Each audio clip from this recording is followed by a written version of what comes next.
Pare, sinampal mo. Wala na. Marites. Ang programang ito ay rated SPG. Striktong patnubay at gabay ng magulang ang kailangan. Maaaring may masiselang tema, lengguwahe, karahasan, sexual, horror o droga na hindi angkop sa mga bata.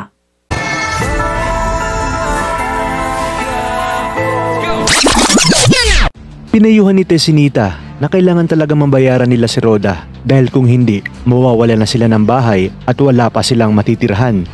Habang si Rhoda naman ay tuloy nang pinuntahan ang bahay ni na Marsing at nang makita niyang malaki at mukhang matibay ay mas lalo niyang ginipit si Marsing at ginawa nitong 70,000 ang kailangan maibalik sa kanya sa loob ng 1 linggo para nga tuluyan ng mailit ang bahay ng mag-asawa. Sa kabilang banda, habang papauwi si Tess para nga damayan si Rigor dahil sa unang araw ng pagkakasuspindi nito, ay bibisita naman ang mga kaibigang pulis ni Rigor na sina Mando at Lena.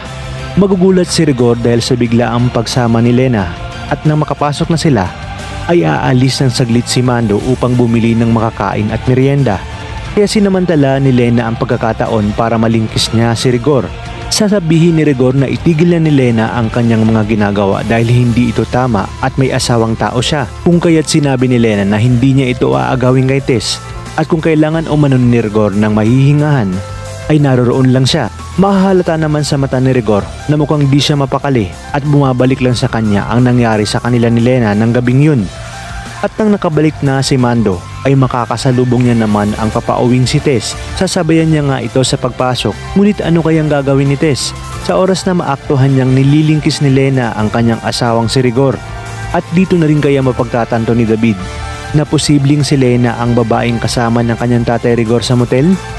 Kaya naman mga kapamilya, kapit lang dahil marami pa tayong dapat abangan. Dito lang sa bagong paborito ng sambayanan, ang FPJ's Batang Quiapo.